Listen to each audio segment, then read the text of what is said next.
আসসালামু আলাইকুম। আমি নাজনীন হক। আমি একটি মুক্তিযোদ্ধা ফ্যামিলির কন্যা। আমার ফ্যামিলিতে প্রত্যেকে মুক্তিযোদ্ধা।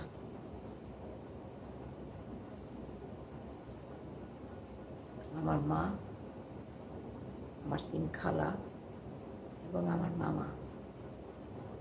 আমার আব্বা উনি নেভিতে ছিলেন এবং 71 সালে তাকে ধরে নিয়ে যাওয়া হয়েছিল এবং উনি পাকিস্তানে জেলে আটকা ছিলেন। স্বাধীনতার পর ওনাকে ছাড়া হয়েছে এবং আমি যতদূর জানি উনি সবাই চলে আসার পরে, যেহেতু উনি সিনিয়র অফিসার ছিলেন, সবাই চলে আসার পরে উনি এসছেন বাংলাদেশে। ওনার পরে আর কেউ আসেনি, হি ওয়াজ দ্য লাস্ট ওয়ান। আমি আজকে ভিডিওটা করছি আমাদের নেক্সট জেনারেশন, আমাদের বাচ্চারা যারা 71 সম্পর্কে, 71 যুদ্ধের সম্পর্কে খুব কম জানে এবং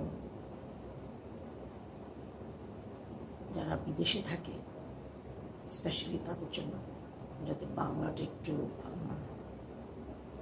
কষ্ট হয় পড়তে, অভ্যাস নাই, পড়ালেখার কারণে বলেন বা ফ্যামিলিগত যেটার কারণেই বলেন, বাংলাটার চর্চাটা এতটা হয় নাই, ইংরেজিটা একটু বেশি হয়েছে। আমি হাবিবুল আলমের বই থেকে নেয়া আমাদের বাংলাদেশের পতাকার উপরে একটা আর্টিকেল উনি লিখেছেন, ওনার বই ব্রেভ হার্ট, ওখান থেকে 172 পেজ। কিভাবে বাংলাদেশে পতাকা প্রথম উড়েছিল, কোথা থেকে এসেছিল, কারা করেছিল, সেটা সম্পর্কে পড়বো এবং পুরোটাই আমি ইংরেজিতে পড়ছি, কারণ আমার মনে হয় আমাদের নেক্সট জেনারেশন, আমাদের বাচ্চাদের এটা জানা খুব প্রয়োজন যে বাংলাদেশের পতাকার যে সম্মান আমরা যেটা দিই, ওরা যেন ঠিক সেই সম্মানটুকু দিতে পারে। এটাই আমার প্রচেষ্টা। 71 সাল দেখিনি, কিন্তু 71 সাল আমার প্রাণের সঙ্গে মিশে আছে। আমার শ্বশুরবাড়িও 71 সালের সঙ্গে অনেক অতপ্রতভাবে জড়িত, সেটাও আসবে ভবিষ্যতে। এখন পড়ছি এই বইটা থেকে, page 172. Operation Flying Flags. I have seen Bangladesh flags flying over considerable area within 40 miles of Dhaka. In addition, guerrillas control temporarily vast areas of countryside by the night. Dhaka and the major towns, through subject to raids, are in the hands of West Pakistani Army. This was written on 14 September 1971 by the Daily Telegraph. The flag that was used during the Liberation War had the green and then the red in the middle, and there was a yellow map of Bangladesh right in the middle. Something similar to this.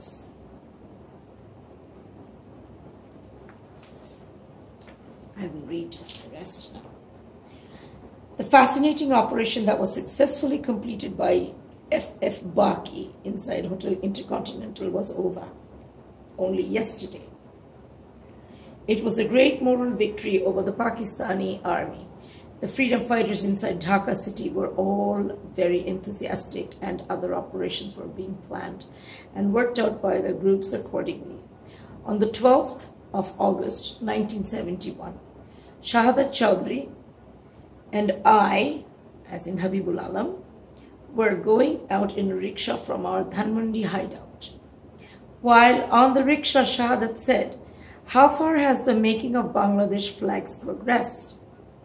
Looking at him, I remembered that a few days back, Shahadat Chaudhary was asking my sisters, Asma, Reshma, and Shehnaz, how fast they could make Bangladesh flags of various sizes. Shahadat gave the responsibility of making the flags to them. Asma, who had finished her final year's examination from Dhaka University and was good at drawing, was told to draw the flags of the two younger sisters. One was responsible for cutting the cloth and the other's duty was stitching it. The rickshaw was moving towards New Market and was crossing road number 8 in Hanmandi. We lit cigarettes and kept thinking of what would be the consequences once people in the city all of a sudden saw Bangladesh flags fluttering in the clear sky on the 14th of August 1971, which is the Independence Day of Pakistan. To buy pieces of green, red and yellow cloth together could arouse the suspicion of cloth merchants and information could be leaked to the Pakistani army. So Shahadat, a week before the 14th, went to Shadarghat to buy green lungis and scraps of red cloth. I myself went to New Market to buy the yellow cloth. They were handed over to the girls in Dilu Road, so they also became associated with the War of Liberation. I replied to Shahadat Chaudhary's inquiry and told him that they were working day and night to make the flags ready before the 13th of August 1971.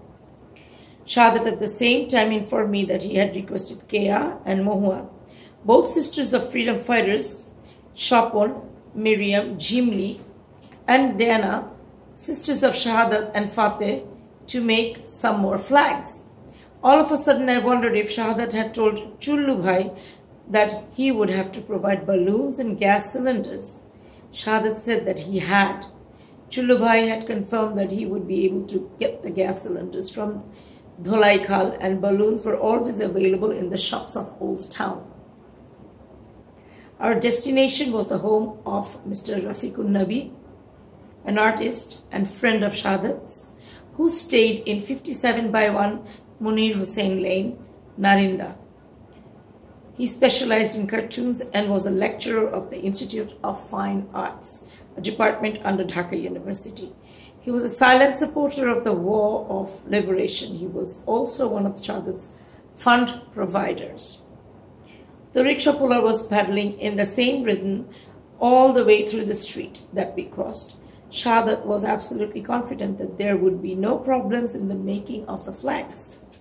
He, Chullu Bhai, and I had already discussed and selected some of the areas from where the flags would be released and would be floating in the air, hanging from the gas balloons. In the meantime, Asma, Reshma, and Shahnaz became busy producing one flag after another. The single-hand sewing machine was not enough. The paddle sewing machine that belonged to my mother, Mrs. Hafizul Alam, was brought out of the store to increase the rate of production. Their work making flags of different shapes and size was going on in full swing. Most of the flags were 24 inches in length. Some were a little more and a little less than 24 inches because we wanted to maximize the utilization of the green cloth. We had been advised the 2 gas balloons would have to be attached to the 2 ends of a flag. The 3 sisters had to keep in mind that if the length of the flag was more than 30 inches, it would become too heavy for 2 gas balloons to lift it and float it in the air. We had by then crossed the Hatkola Road and moved towards keeping Tipu Sultan Road on our right, and the only graveyard of the Christian community on our left. Finally, we arrived in Narinda. The rickshaw stopped in front of Rafiqun Nabi house. We went up the stairs and stepped into his room. After a long time, we heard Rabindra Sangeet from Rafiqun Nabi's gramophone. We had our lunch there and then headed for home. It was at around 3 in the afternoon that we arrived at the Dil Road hideout. We went inside and found the 3 girls busy making the flags. We asked how many flags had been completed. Reshma and Shahnaz brought out 2 sacks from underneath the bed and told us that about 150 were already ready. We were very happy and asked them how many more they would be able to make in the next 24 hours. Asma confidently replied that 100 flags were possible. In the evening, we went back to Dhanmandi hideout. We met Chulubhai, who was going to his brother's residence at 1 tenement house, Elephant Road. Shahadat told Chulubhai that there would be around 300 flags ready by afternoon tomorrow. Therefore, he should bring the person along with a gas cylinder who would inflate the balloons. On the night of the 13th, the flags would have to be dispatched to different places. We received 100 and 150 flags by the afternoon, and the rest of the flags, which numbered about 150, from Asma, Reshma and Shahnaz by late evening. The flags were first brought to Dhanmandi, then the balloons were filled with gas. Then each Bangladesh flag had to be attached to 2 balloons after they were made ready to be dispatched to various spots and handed over to the freedom fighters concerned. Some of the flags were dispatched early in the morning of the 14th of August 1971. To those selected places where delivery could not be made due to late night, the flags were flown from those selected spots at around 9 to 9:30 a.m. All of a sudden, the people of Dhaka could see the Bangladesh flags dancing in the sky above the city. It was an occasion of joy and pride for the freedom fighters as well as for the citizens. Gunfire by the Pakistan army could be heard.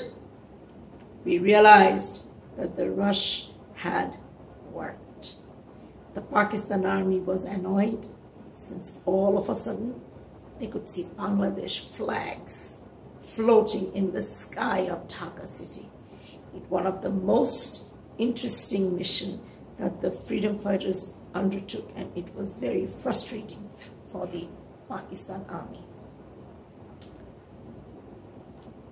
This is just the beginning of my retaliation towards 1971.